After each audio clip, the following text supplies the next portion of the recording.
que travou até o nosso computador. Nós estamos... Programa ao vivo, você sabe que é assim, né? Acontece.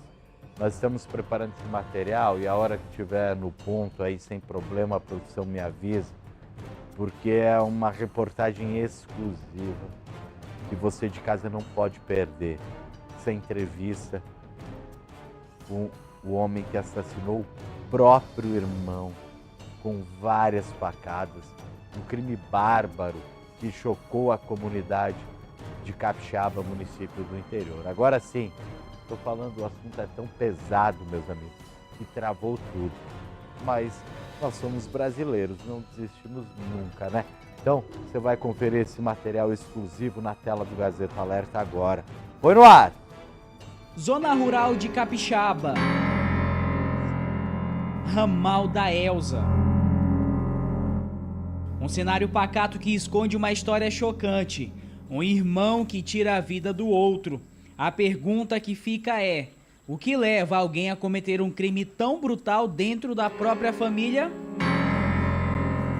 Terça-feira, 4 de março de 2025, começou com um chamado urgente. Um homem encontrado morto dentro da própria casa, com várias perfurações de faca pelo corpo. A polícia militar do 4º Batalhão foi até o Ramal da Elza, na zona rural de Capixaba, mas a ambulância do SAMU não conseguiu chegar.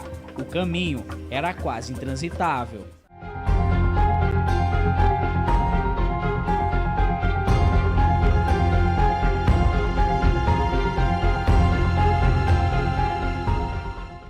Quem contou a história foi o próprio irmão de Milton, de Érico. Ele afirmou à polícia militar que na noite anterior ao crime estavam os dois irmãos e um amigo na residência, que saiu cedo para cuidar de uma malhadeira no açude e, ao retornar, já encontrou seu irmão sem vida. 8 dias depois, a Polícia Civil confirma: o autor do crime era o próprio irmão de Érico, que se dizia surpreso. Era o verdadeiro autor das facadas. Ele foi preso no bairro Taquari, em Rio Branco, e levado para o presídio Francisco de Oliveira Conde. Esse crime que aconteceu em 4 de março de 2025 chamou a atenção dos moradores de Capixaba. Na época dos fatos, a equipe de jornalismo da TV Gazeta foi a única que chegou no local e acompanhou de perto essa situação. Após mais de 2 meses de negociações com o IAPEM, nós conseguimos autorização e vamos conversar com exclusividade com Diérico Souza de Macedo, principal suspeito de matar o próprio irmão. Você acompanha essa entrevista agora.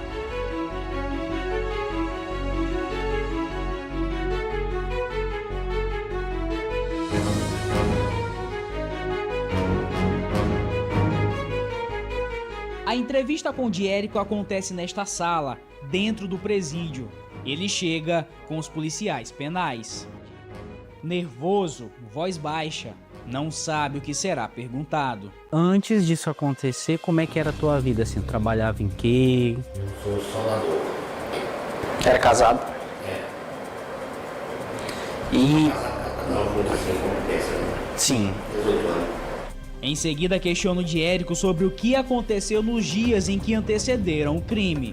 E como é que era a relação com teu irmão? Aqui a relação era boa. Milton Souza de Macedo, né? Era teu irmão mais velho. Tu costumava ir visitar ele? Uau. Sempre a gente conversava e tudo, aí depois não sei como o pessoal foi, deram um golpe meio por lá, eu não sei o que comiu a cabeça dele, né? Quando o Diérico fala, abre aspas, ele tomou uns golpes, fecha aspas, se refere a uma tentativa de homicídio sofrida pelo seu irmão. Na realidade, o irmão, ele não mudou em nada, pessoa totalmente pacífica, recebeu bem, conversamos, etc. Então, assim, essa questão de que ele mudou depois que sofreu a tentativa de homicídio, eu acho que não, né? Foram casos diferentes, então ele não mudou em nada. Não estavam ligados? Não estava ligado os dois casos. E eu não sabia de nada, nem meu irmão sabia, só que sempre ele falava que era o meu irmão mais novo, nosso irmão mais novo, ia segurar a colônia para ele, ia fazer uma parada, ninguém sabia com quem, mas eu não sabia se era comigo também que ele ia fazer besteira. Ele dava indício de alguma ameaça. Isso. Entendi. Aí Cedo eu fui colocar uma cadeira no lugar até aqui lá. Quando eu cheguei, você já estava dando mão. Estava lá pensando ali para rolar minha mão.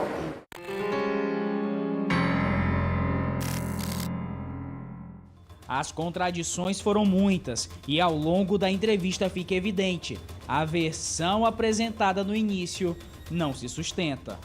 A Polícia Civil também falou a respeito do consumo de bebidas alcoólicas. Vocês estavam bebendo na noite do crime? Ele estava bebendo,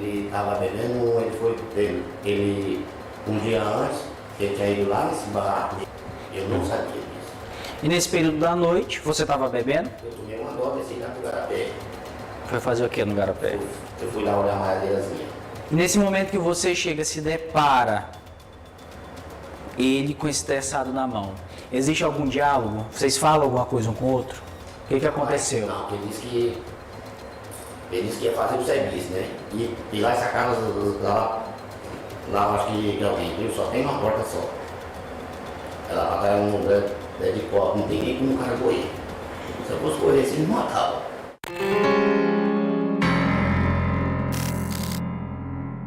Peço para Diérico detalhar a situação a partir do momento que ele supostamente se depara com o irmão em posse de um terçado na sala da casa. Aí foi mexer. Eu sei que eu tava com uma faquinha na mão, eu tinha levado o sapo do Garapé lá e foi rápido. Agora preste atenção no seguinte: no começo da entrevista, Diérico havia dito que seu irmão tinha comprado a cachaça em um bar da região, mas agora ele se contradiz. Mas tinha um amigo com vocês. Tinha um amigo com vocês. A versão do amigo de vocês... Quem levou essa cachaça, lá em cima do Juninho, foi até esse rapaz. Sim. A versão desse amigo de vocês, houve uma discussão anterior. Não teve discussão. E que a discussão seria motivada porque o Milton não aceitava você morar naquela casa. Não teve discussão disso aí. Não teve discussão sobre isso aí. Nenhum. Isso, e até porque que quando eu fui sair, esse cara estava dormindo, cheguei, ele estava dormindo. Voltando para o momento crítico, você, Diérico e o Milton, frente a frente. Você estava com a faca na mão porque havia ido trabalhar, fazer esse trabalho ali no Garapé, retorna, dá de cara com seu irmão, com o terçado. Ele estava alterado visivelmente? Tipo normal, tá entendendo?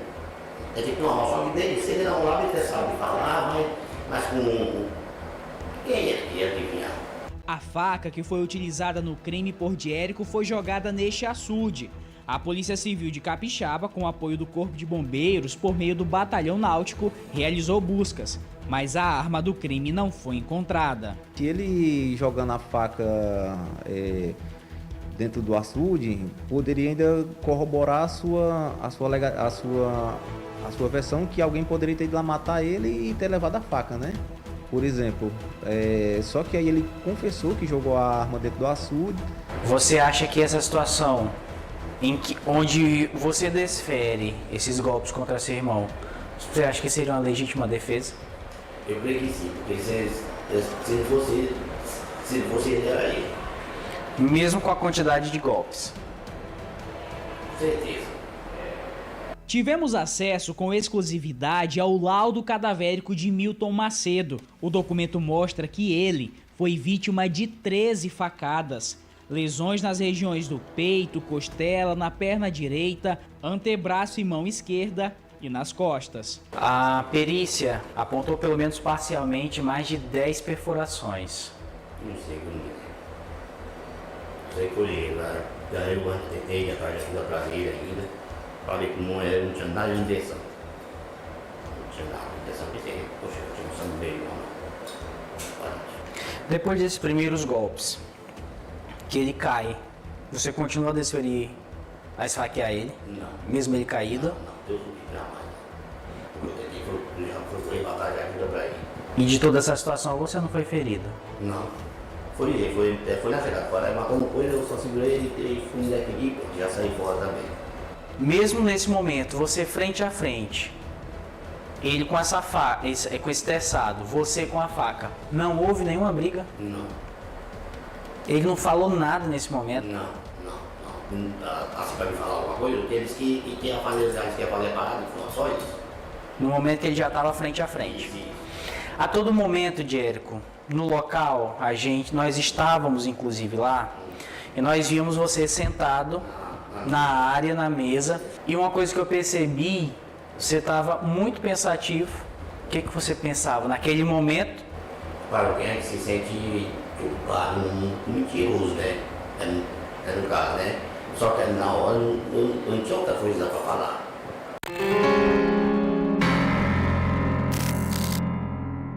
Oito dias após o crime, Jerico foi preso pela Polícia Civil nesta casa, localizada em Rio Branco, no bairro Taquari, pela equipe do delegado Aldísio Neto. Fez uma denúncia anônima dizendo onde é que ele estava, que era lá no bairro, lá no Taquari. Por coincidência, no momento que a gente estava passando a rua principal do Taquari, ele saiu de dentro da casa que ele estava para fumar. E aí, como eu reconheci ele, como eu conheço ele, a gente foi cumprir o mandado de prisão lá na residência do rapaz, né? Mas você imaginava que ia ser preso?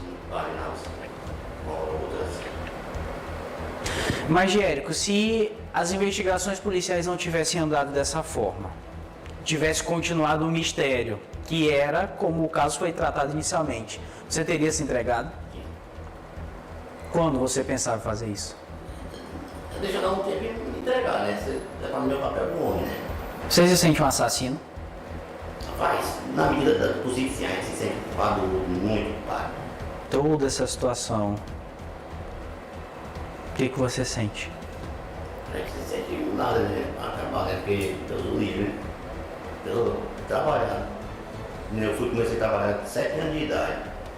Tenho um roçado, nunca explico na minha vida que eu não tive oportunidade, eu nunca tive. Não sei quantas faculdades aí, foi estudar aí, cara. E eu cara, senti que era trabalhador, e mesmo com a mesa que eu já malhei. Como é que está sendo sua vida aqui no presídio? Rapaz, não é legal. Quando a gente fala da infância, percebo que você se emociona. É que é meio mulher, pessoa que nunca. Né? Quando coisa aí, vem, sabe? Nem festa eu vou fazer festa. Fui novo também, que agora faz que eu não sou velho também ainda, mas nunca fui andando em festa, brincando em festa, nunca. Eu estou morando na capital, só tenho vontade de procurar de até a ponta. Se eu fosse no livro, a gente tinha briga, limpar alguma coisa. Casos como esse mostram uma realidade pouco falada, os conflitos familiares silenciosos, que muitas vezes explodem de forma trágica e quando menos se espera. A violência doméstica entre irmãos é rara e pouco falada, mas quando acontece, choca ainda mais pela ruptura dos laços de sangue. Você é inocente. Mas, sim, é uma história assim. Eu não sabia do que tratava, do que pensava, do que imaginava, não sabia de nada, né? A justiça irá decidir o futuro de Jerico, mas a morte de Milton Macedo ficará marcado na memória dos seus familiares. Como é que você acha que vai ser essa condenação? Eu não sei, espero por Deus.